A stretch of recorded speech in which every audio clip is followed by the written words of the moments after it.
Hello students, welcome back to knowledge garden.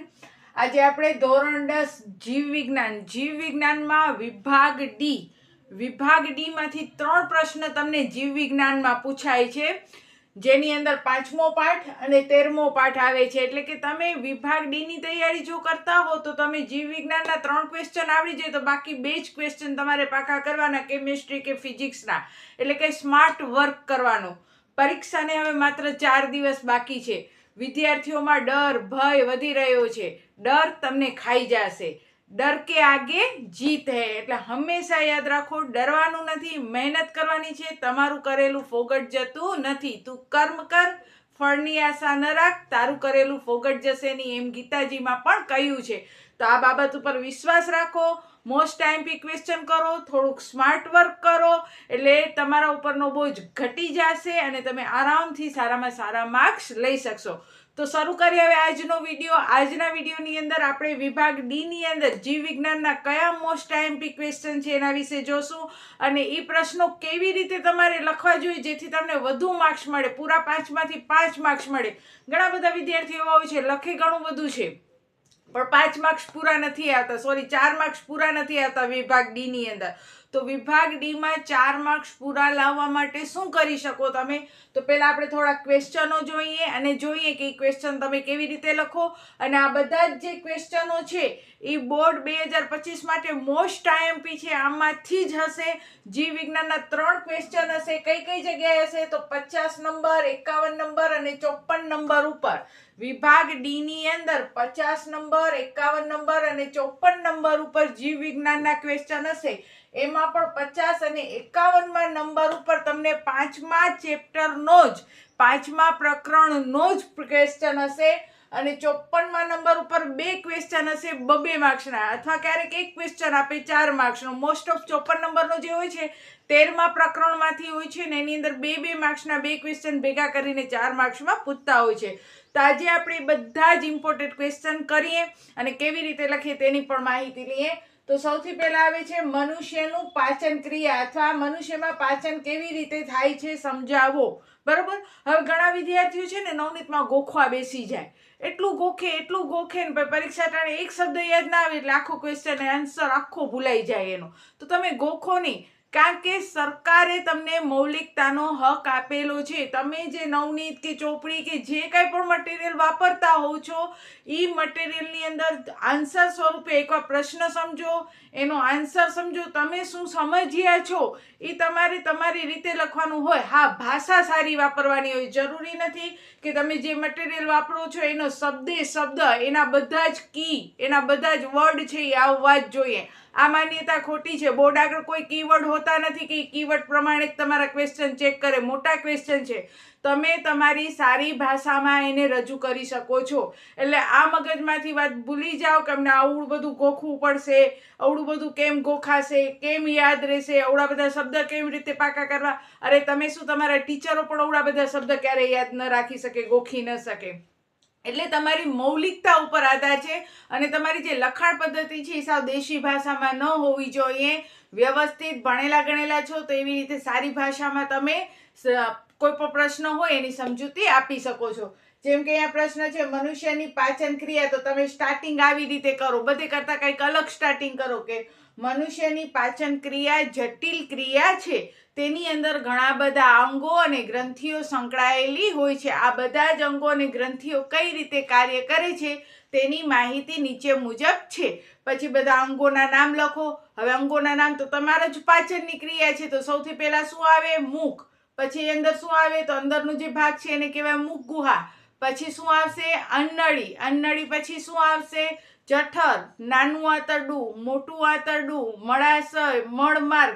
આ બધા અંગો, આની સાથે સંકળાયેલી ગ્રંથિઓ જેમ કે લાળ ગ્રંથિ, પિત્તરસ, સ્વાદુપિંડ. તો આ બધી ગ્રંથિઓ વિશે લખો. એની અંદર કયા કયા ઉત્સેચકો છે એ બધું લખી પછી પોઈન્ટ વાઇઝ લખો. ધારો કે તમે શરૂઆત કરી આ પ્રશ્નની કે મનુષ્યનું પાચન છે એ ઘણું જટિલ પ્રક્રિયા છે અને એની અંદર ઘણા બધા અંગો અને ગ્રંથિઓ સંકળાયેલી છે. પછી બધા એ અંગો અને ગ્રંથિઓના નામ લખી પછી પોઈન્ટ પાડો. જો અહીંયા હું તમને પોઈન્ટ પાડીને દેખાડું છું. ધારો કે એ બધું લખાણ તમે લખી લીધું, પછી પોઈન્ટ પાડો. આવી રીતે સ્ટાર કરો કે આવી રીતે ટપકો કરો. કાંઈ પણ કરી શકો, યા કોઈ પણ નિશાની, અને પેલો હેડિંગ બાંધો મુખ, આમ હેડિંગ બાંધો આવી રીતે. પછી નીચેની લીટીથી લખો કે મુખ, તો મુખ એ 2 ઓષ્ઠથી ઘેરાયેલો છે. અહીંયા નીચે ફકરો પાડીને એના વિશે મુખ વિશે લખો કે મુખ એ 2 ઓષ્ઠ વડે ઘેરાયેલો છે. ઓષ્ઠ એટલે કે આપણા હોઠ 2 ઓષ્ઠ વડે ઘેરાયેલો છે, જે મુખ ગુહામાં ખુલે છે, જે સૌથી બહારનો અંગ છે. પછી બીજો પોઈન્ટ લખો મુખ ગુહા, એના વિશે લખો મુખ ગુહા વિશે. તો મુખ ગુહા 2 ઓષ્ઠ છે, મુખ ગુહામાં ખુલે છે. મુખ ગુહા એ મુખની અંદરનું પોલાણ છે. એની અંદર એક જીભ આવેલી છે સ્નાયુમય, જે એક છેડેથી જોડાયેલી છે, બીજા છેડેથી મુક્ત હોય છે. અંદર બંધ બેસતા, અંદર ઘણા બધા ખાડા છે, ખાડામાં બંધ બેસતા દાંત છે, ચીરવાના, ભરડવાના, ચાવવાના આ દાંત આવેલા હોય છે. દાંત દ્વારા જે ખોરાક આપણે અંદર ગ્રહણ કરીએ છીએ એના નાના નાના કટકા સ્વરૂપમાં રૂપાંતર થાય છે. જીભ તેને આમ તેમ ફેરવવાનું કામ કરે છે, અને તે જ સમયે લાળ ગ્રંથિમાંથી લાળ રસ દ્રવે છે, અને આ લાળ રસ છે ખોરાકને મીઠું અને પોચું બનાવે છે, અને એનું ગ્લુકોઝમાં, શર્કરામાં રૂપાંતર કરતી હોય છે. તો આ મુખ ગુહા વિશે.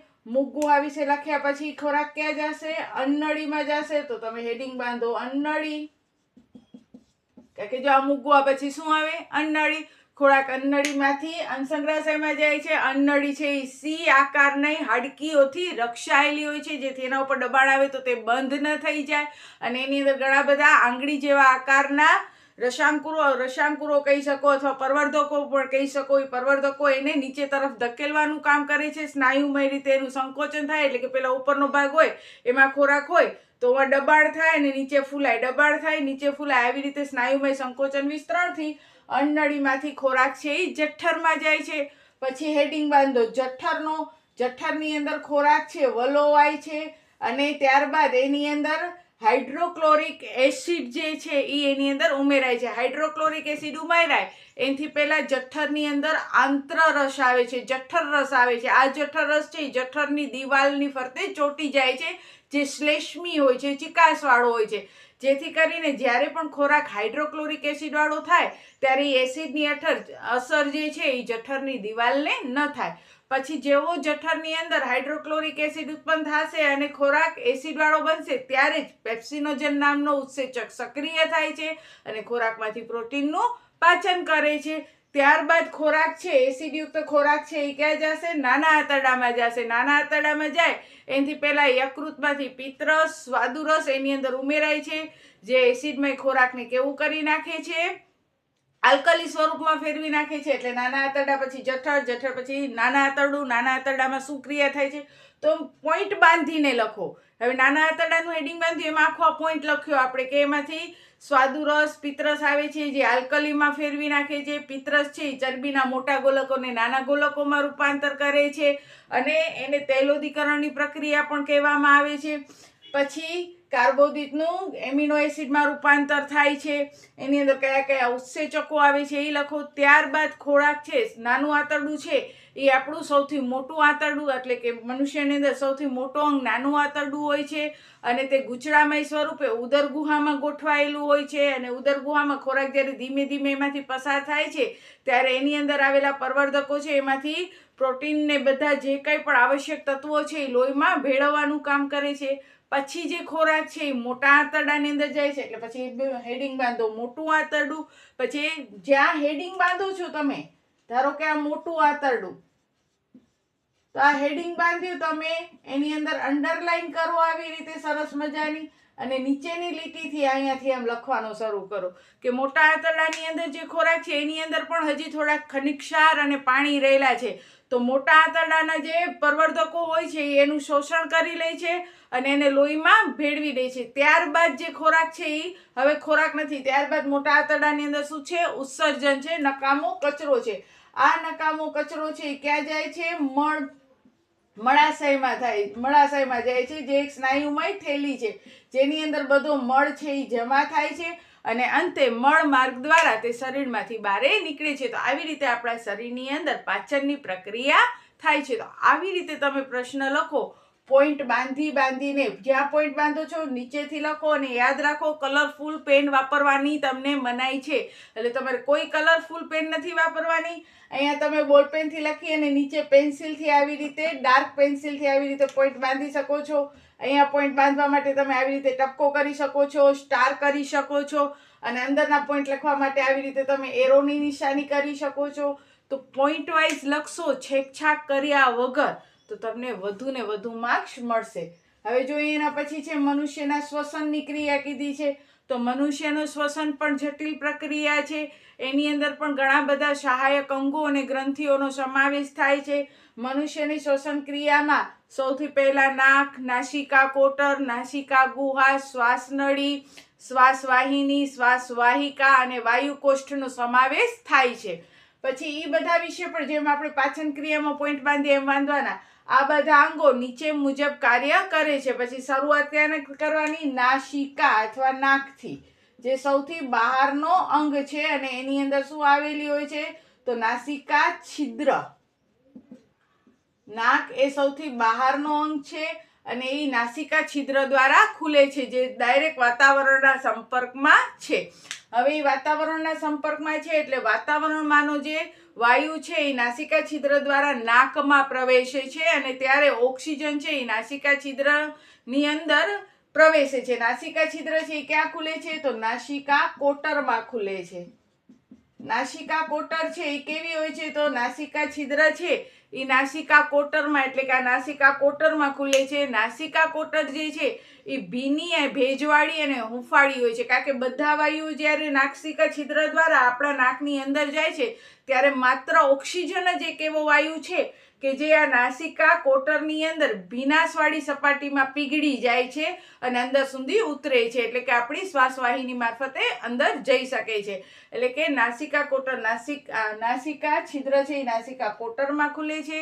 નાસિકા કોટર છે એ ભીની, ભેજવાળી, હુંફાળી અને એની અંદર ઝીણા ઝીણા રોમ આવેલા હોય છે. આ રોમ છે એ હવાને ગારવાનું કામ કરે છે. હવામાં રહેલો ઓક્સિજન છે એ ભીની સપાટીમાં પીગળી જાય છે અને અંદર સુધી ઉતરે છે.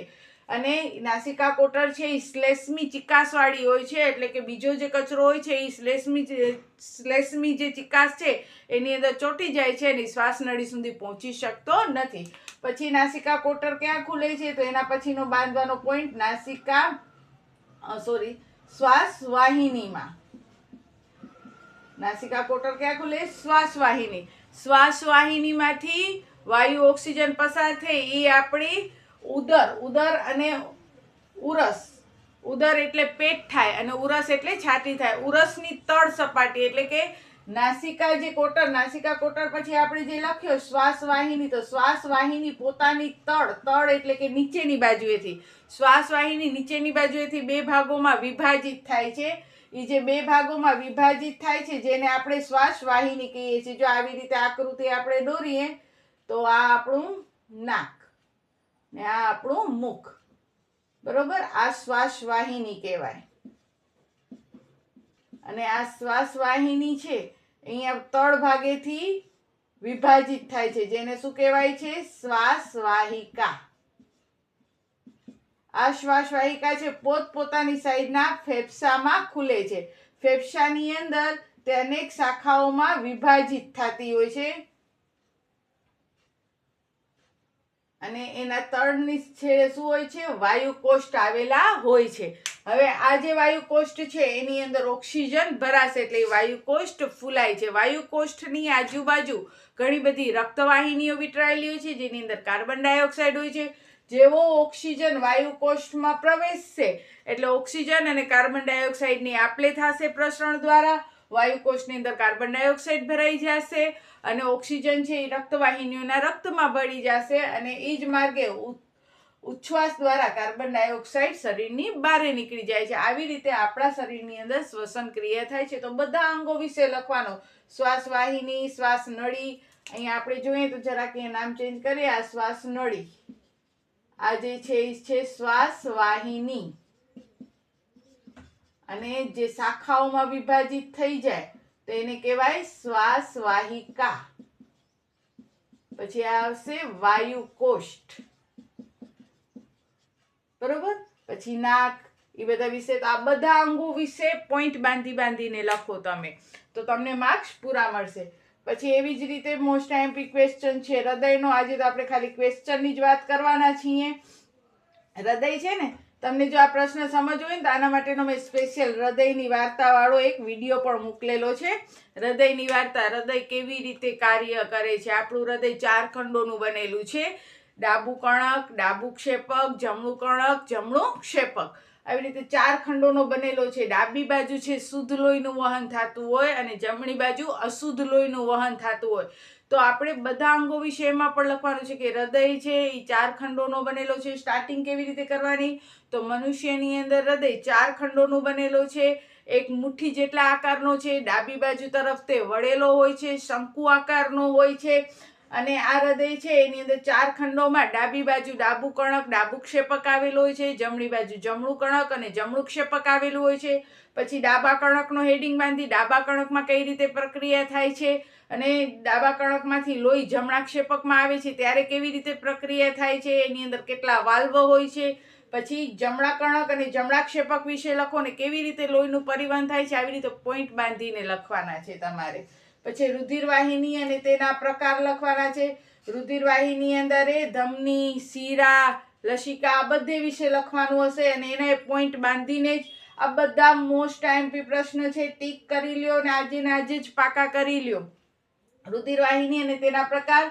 પછી લસિકા એટલે શું, તે કેવી રીતે નિર્માણ પામે છે અને તેનું કાર્ય શું છે. આ પણ મોસ્ટ આઈએમપી પ્રશ્ન છે કે રુધિરવાહિનીમાંથી જ્યારે લોહી વહેતું હોય ત્યારે લોહી છે થોડુંક પ્રોટીન કલર વગરનું હોય છે, રંગ વગરનું હોય છે, બરોબર, રંગવિહીન જેને કહેવાય. એમાંથી થોડુંક પ્રોટીન અને થોડાક તત્વો બારે લઈ, ખનિજ તત્વની બારે લઈ અને એમિનો એસિડને, અને એ અમુક કોષો સુધી પહોંચે છે. તે જે માર્ગે વહે છે એ લસિકા તંત્ર બની જાય છે. અમુક કોષો સુધી તે પહોંચી એ કોષોને તે પોષક તત્વ પૂરા પાડે છે અને એ કોષો દ્વારા ઉત્પન્ન થયેલો ઉત્સર્ગ દ્રવ્ય છે એ પોતાની સાથે લઈ આવે છે અને પાછો તે રક્તવાહિનીમાં ભળી જાય છે. તો આખો પોઈન્ટ છે. આ તો મેં તમને શોર્ટમાં સમજાવ્યું છે કારણ કે આપણે આવડા બધા ક્વેશ્ચન છે એની થોડી માહિતી લેવાની છે. તો બધા હમણાં જે મેં તમને વિસ્તારમાં સમજાવ્યું એવી રીતે પોઈન્ટ વાઇઝ જ આ બધું કરવાનું છે. આની અંદર પણ પોઈન્ટ બાંધવાના છે. જેટલી પણ વાહિનીઓ છે એ બધાના પોઈન્ટ બાંધી નીચેથી લખો. કલર પેન વાપરો નહીં. સરસ મજાનો અંડરલાઈન કરો. પેન્સિલ, ડાર્ક પેન્સિલનો તમે ઉપયોગ કરી શકો છો. પછી આ પ્રશ્ન હજી સુધી ક્યારે પૂછાણો નથી એટલે ઘણા વિદ્યાર્થીઓ કહેશે બેન આ પ્રશ્ન શું કામ નાખ્યો છે. જો ભાઈ બોર્ડ છે, બોર્ડની અંદર હર ફેરે જે આવતા હોય ઈ ને ઈ જ આવશે એવી કોઈ ગેરંટી નથી દેતો. તમે કોઈ પણ ટીચરને પૂછશો તો કોઈ ગેરંટી નહીં દે. હા, એના અનુભવ ઉપરથી, હું પણ મારા અનુભવ ઉપરથી કહું છું કે 100% આમાંથી જ પૂછાશે ને આઈ હેવ કોન્ફિડન્ટ કે આમાંથી જ પૂછાશે.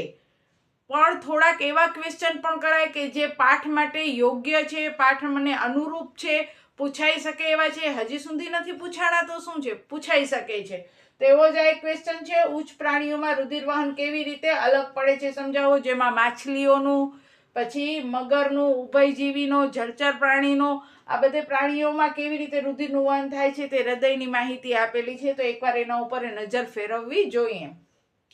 પછી મનુષ્યનું ઉત્સર્જન તંત્ર આખું, અને જેટલા પણ 4 માર્ક્સના ક્વેશ્ચન છે ને એ આકૃતિ સહિત કરવાના. હવે ઘણા વિદ્યાર્થીઓ શું કરે ખબર છે, આકૃતિ દોરવામાં એટલી સરસ આકૃતિ દોરશે કે આમ આપણે મજા આવી જાય આકૃતિ જોઈને, પણ છતાંય માર્ક્સ ઓછા આવશે. શું કામ ખબર છે, આકૃતિ દોરવામાં 1 કલાક કાઢી નાખે અને એને લીધે પ્રશ્ન રહી જાય બાકી, પેપર અધૂરો રહી જાય. તો એ આકૃતિ શું કામની, કારણ કે આકૃતિના તમને ઓનલી 1 માર્ક્સ હોય છે. 1 માર્ક્સ સારું કરીને 1 કલાક દેવી ઘણી અયોગ્ય કહેવાય. તો તમે આકૃતિ ભલે તમને સારી દોરવી હોય દોરો, હું ના નથી પાડતી, પણ પહેલા લખાણ પૂરો કરો પછી તમે આકૃતિ દોરો. હવે ધારો કે મેં બધું લખી લીધું છે, મારે અહીંયા મનુષ્યનો પાચન છે તો મેં અહીંયા લખ્યો, પેલા સ્ટાર્ટિંગ કરી મનુષ્યના પાચન વિશે, સાઈડમાં મેં આકૃતિની જગ્યા મૂકી દીધી. અથવા આવી રીતે મારો આ પેપર છે તો અહીંયાથી હું લખાણ શરૂ કરું છું, અહીંયા મેં આકૃતિની જગ્યા મૂકી દીધી. પહેલાં હું બધું લખાણ લખી લઈશ. બધું લખાણ લખી લીધા પછી હવે મારા કને સમજી લો કે 10 મિનિટ બાકી છે, મારી આકૃતિ બાકી છે, તો હું અહીંયા ઝપાટે આકૃતિ દોરી નાખીશ. હવે જો મારી જેવી તેવી પણ આકૃતિ દોરાયેલી હશે ને તો મને માર્ક્સ મળશે. અડધો મળશે ને તો એ 1માં કન્વર્ટ થઈ જશે. દોરેલી તો છે ને, બરોબર. પણ હવે આ સારી દોરવા જાઓ એને લીધે આ બધું લખાણ રહી જાય, 4-5 પ્રશ્ન લખવાના રહી જાય કે 2 પ્રશ્ન આવડતા હતા નહીં લખવાના રહી ગયા તો તમને સીધા 4 દુની 8 માર્ક્સનો નુકસાન જાય. તો એવું નહીં કરવાનું. તમે સ્પીડ તો રાખવાની જ છે તમારે લખાણમાં, અક્ષર પણ સારા કરવાના છે, છેકછાક પણ નથી કરવાની. પણ હું મારા પર્સનલ અનુભવ પ્રમાણે અને એટલા વર્ષના એક્સપિરિયન્સ પ્રમાણે હું તમને કહું છું કે સૌથી પહેલાં લખાણ પૂરો કરો. આકૃતિ તમે જેટલી મોટી દોરવી હોય એટલી જગ્યા રાખી દો અને જ્યારે તમારા વિભાગ ડીના બધા ક્વેશ્ચન લખાઈ જાય પછી નિરાતે તમે આકૃતિ દોરો. પછી તમારા આગળ વધુ સમય હોય તો સારી આકૃતિ દોરો. જે પ્રમાણે સમય છે એ પ્રમાણે તમે આકૃતિ દોરી શકો છો. એટલે આકૃતિમાં એડજસ્ટમેન્ટ થઈ શકે કે જે પ્રમાણે સમય છે એ પ્રમાણે તમે સ્પીડ પકડી અને આકૃતિ દોરી શકો છો. પછીનો પ્રશ્ન છે મૂત્રપિંડ નલિકાની રચના સમજાવો. આ પણ મોસ્ટ આઈએમપી ક્વેશ્ચન છે. મૂત્રપિંડ નલિકા એની આકૃતિ દોરીને જ આપણે સમજાવવાનો છે. પછી ખોરાકને આધારે પાચનના પ્રકાર. હવે વિદ્યાર્થી કહેશે બેન આ પ્રશ્ન તમને ક્યાંય મળતો જ નથી. 2 પ્રશ્ન ભેગા કરીને તમારો કોમન સેન્સ બોર્ડવાળા ચેક કરે છે. બોર્ડમાં પૂછાયેલો છે ખોરાકને આધારે પાચનના પ્રકાર. તમારી બુકની અંદર કે નવનીતની અંદર કે જે કંઈ પણ મટીરિયલ છે ને એની અંદર આ 3 પ્રશ્ન અલગ અલગ રીતે આપ્યા છે. ખોરાકને આધારે પાચનના કયા પ્રકારો? તો સ્વયંપોષી અને પરપોષી. તો પેલા સ્વયંપોષી વિશે લખવાનું, પછી પરપોષી. પરપોષીના એ પાછા પ્રકાર પડશે, તૃણાહારી, માંસાહારી, પછી વિઘટકો, રૂપાંતરકો. તો એ બધું આની અંદર લખવાનું છે કે ખોરાકને આધારે મુખ્ય 2 પ્રકાર હોય છે, સ્વયંપોષી અને પરપોષી. પછી પરપોષીના એ પાછા પ્રકાર છે તૃણાહારી, માંસાહારી અને વિઘટકો કે રૂપાંતરકો. તો એના વિશે લખવાનો. પછી ચલિત ખોરાક હોય અને સ્થિર ખોરાક હોય તો એના વિશે લખવાનું હશે તમને. તો આવી રીતે તમારે બધા પ્રકાર વિશે માહિતી આપવાની હશે. પછી વનસ્પતિમાં વહન અને ઉત્સર્જન સમજાવો. બહુ ઓછી વાર પૂછાણું છે પણ પરીક્ષામાં પૂછાઈ ગયેલો છે આ પ્રશ્ન. પછી જૈવિક ક્રિયા એટલે શું? સજીવની અગત્યની જૈવિક ક્રિયા સમજાવો. ક્યારેક આ ક્વેશ્ચન 4 માર્ક્સમાં પૂછે છે, ક્યારેક 2 માર્ક્સમાં પૂછે ને 2 માર્ક્સનો બીજો ક્વેશ્ચન આની અંદર એડ કરી નાખીને 4 માર્ક્સમાં પૂછતા હોય છે. જૈવિક ક્રિયા કેને કહેવાય? તો જીવવા માટે જે જરૂરી છે, જીવન ટકાવી રાખવા માટે જે જરૂરી છે એવી ક્રિયાને જૈવિક ક્રિયા કહેવામાં આવે છે. સજીવોની અગત્યની જૈવિક ક્રિયાઓ નીચે મુજબની છે. એની અંદર સૌથી પહેલા પાચન ક્રિયા વિશે લખો. પછી શ્વસન, કારણ કે શ્વસન વગર નહીં જીવી શકે, પાચન વગર નહીં જીવી શકે. પછી લખો વહન, તો પાચન, શ્વસન, વહન આ બધી શું છે? જૈવિક પ્રક્રિયાઓ છે. પ્રજનન પણ જૈવિક પ્રક્રિયા છે પણ પ્રજનન ન કરે તો માણસનું મૃત્યુ થાય એવું હોતું નથી. તો એ પોઈન્ટ પર તમે એની અંદર ઉમેરી શકો છો. તો આ બધા જ ચેપ્ટર 5ના મોસ્ટ આઈએમપી ક્વેશ્ચન હતા જે તમારે એકદમ રેડી કરવાના છે, પોઈન્ટ વાઇઝ લખવાના છે અને વ્યવસ્થિત લખશો તમે પોઈન્ટ બાંધીને લખાણ તો તમને 100% વધુ માર્ક્સ મળશે. છેકછાક કરવાની નથી. હવે જોઈએ ચેપ્ટર 13ના પ્રશ્નો. ત્યાર પછી જોઈએ આપણે ચેપ્ટર 13. ચેપ્ટર 13 ઈ ક્વેશ્ચન નંબર 54 ઉપર હશે વિભાગ ડી ની અંદર. એની અંદર આવશે નિવસન તંત્રના ઘટકો, જૈવિક ઘટક, અજૈવિક ઘટક બધેના હેડિંગ બાંધીને લખજો. અને કીધું એ પ્રમાણે હેડિંગ બાંધી નીચે આમ અંડરલાઈન કરી 2 ટપકા કરી પછી નીચેથી ફકરો પાડીને લખજો. અક્ષર છૂટા કરવાના, ગીચડો અક્ષર નહીં કરવાના. આપણને જોશે એટલી સપ્લી મળશે એટલે કંજુસાઈ તો બિલકુલ નહીં કરવાની. આપણે બોર્ડના કમાઉ દીકરા નથી બનવાનું. એકવારમાં જ પરીક્ષા પાસ કરવાની છે અને બોર્ડવાળા સરકાર આપણને સપ્લી આપે છે એટલે સપ્લીમાં તો બિલકુલ કંજુસાઈ ન કરજો. ચોખ્ખા અક્ષરે, છૂટા અક્ષરે વ્યવસ્થિત લખાણ લખજો. હા, એમ નથી કહેતી કે ભાઈ સપ્લી આપે છે તો પેજ કોરા મૂકીને હાલી આવો. પછી નિવસન તંત્રના ઉર્જાનો પ્રવાહ આખી ટૂંક નોંધ છે, મોસ્ટ આઈએમપી છે. પિરામિડ દોરીને દેખાડવાનું એનું. પછી આહાર જાળ અને જૈવિક વિશાલન 2 ક્વેશ્ચન ભેગા કરીને તમને 4 માર્ક્સમાં પૂછી શકે છે. પોષક સ્તર એટલે શું? આહાર શૃંખલાનું ઉદાહરણ આપીને સમજાવો. એટલે કોઈ પણ એકવાર પોષક સ્તરની વ્યાખ્યા લખવાની અને પછી એ પોષક સ્તરને આધારે એક આપણે આહાર શૃંખલાનો આખો ઉદાહરણ આપવાનું હશે. મોસ્ટ આઈએમપી ઓઝોનનું નિર્માણ, ઓઝોનનું વિઘટન અને ઓઝોનનું નિવસન તંત્ર ઉપર અસર. મને એમ લાગે છે કે આ પ્રશ્ન તો હશે જ 100%. ઓઝોન કેવી રીતે નિર્માણ પામે છે, ઓઝોનનું વિઘટન કેવી રીતે થાય છે અને નિવસન તંત્ર ઉપર ઓઝોનની શું અસર છે. આ એક ક્વેશ્ચન સીધો 4 માર્ક્સમાં તમને પૂછી શકે છે. પછી નકામા કચરાના પ્રકાર, ઓઝોનનું વિઘટન ચિંતાનો વિષય છે અને તેને સીમિત કરવા માટે આપણે કયા પગલાં લેવા જોઈએ, ઘરગથ્થુ કચરાનું પ્રમાણ કેવી રીતે ઘટાડી શકાય. તો આ જે પ્રશ્ન છે તો એ બે ભેગા કરીને તમને 4 માર્ક્સમાં પૂછી શકતા હોય છે. ઘણીવાર એક જ ક્વેશ્ચન પૂછી નાખે 4 માર્ક્સમાં, એ તો તમારા હવે નસીબની વાત થઈ. તો આવી રીતે આ બધા જે ક્વેશ્ચન છે એ ચેપ્ટર 13 છે. ક્વેશ્ચન નંબર 54 ઉપર વિભાગ ડી માં આવશે. હવે તમે પેલા વિભાગ એ કમ્પ્લીટ કરી લ્યો છો ને પછી તમારે વિદ્યાર્થીઓ પેલા વિભાગ ડી કમ્પ્લીટ કરવું જોઈએ, કારણ કે એની અંદર તમારે 5 ક્વેશ્ચન લખવાના હશે અને પેજની કંજુસાઈ હમણાં કીધી પ્રમાણે નહીં કરવાના. આવી રીતે તમને જે પેજ હોય તો તમારો ક્યારેક 1 થી 1.5 પેજ તો ભરાતો જ હોય છે. મોટા ક્વેશ્ચન હોય વિભાગ ડી ના, ધારો કે અહીંયા કરીને અહીંયા પૂરો થયો તો નવો ક્વેશ્ચન છે વિભાગ ડી નો નવા પાનેથી શરૂ કરવાનો હંમેશા. તો એ વ્યવસ્થિત લાગે, ટીચરને માર્ક્સ દેવા માટે પણ જગ્યા રહે ને ટીચર દેખાય પણ. પ્રશ્ન ક્રમાંક સાચા આપવાના. તમે જે ક્રમનો પ્રશ્નનો આન્સર લખ્યો છે એ જ ક્રમ આપવાનો, જેથી કરી અને ટીચરને જોવામાં ઘણી સરળતા રહે, જેથી ટીચર પણ તમારાથી ખુશ થાય, ઇમ્પ્રેશન સારી પડે.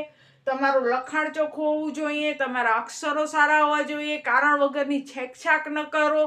તો આ બધી જ વસ્તુ ધ્યાનપૂર્વક તમે કરો તો તમે વિજ્ઞાનની અંદર પણ 80 માંથી 80 લઈ આવી શકો છો. પેલા વિભાગ એ અને ડી કરવાનો, પછી તમને મજા આવે બી કે સી, જે તમને પેલા કરવું હોય, જેની અંદર તમને વધુ આન્સર આવડતા હોય એ તમારે કરવાના. પેપર હાથમાં આવે એટલે પેલા નક્કી કરી લેવાનું કે કયા ક્વેશ્ચન અમને કરવાના છે. પહેલેથી જ રણનીતિ બનાવી લેવાની કે મને આ જ ક્વેશ્ચન કરવાના છે, કારણ કે આ ક્વેશ્ચન હું સારી રીતે લખી શકીશ. તો જે તમે સારી રીતે ક્વેશ્ચન લખી શકતા હો, જેનો આન્સર તમને વધુ આવડે છે, સરસ મજાના પોઈન્ટ બાંધીને તમે લખી શકશો એવા પ્રશ્ન તમે સિલેક્ટ કરો. જેમ કે વિભાગ બી છે એમાં 13 માંથી 9, તો પહેલા 9 પ્રશ્ન સિલેક્ટ કરી લો કે તમને કયા 9 પ્રશ્ન કરવા છે, પછી 9 પ્રશ્ન લખો. વધારાના પ્રશ્ન પહેલા લખવા ન બેસો. ઘણા વિદ્યાર્થીને એમ થાય મને 10 આવડે છે તો હું 10 લખું, એક ખોટો પડશે તો બીજો સાચો પડશે. પણ આવું ટાઈમ ન બગાડો. આકૃતિઓ પણ તમને આમાં દોરવાની હશે, કદાચ પછી તમે વધારાના ક્વેશ્ચન લખો અને પાછળનો તમારો ક્વેશ્ચન રહી જાય તો એ વધારાના ક્વેશ્ચનના તમને કોઈ માર્ક્સ મળવાના નથી.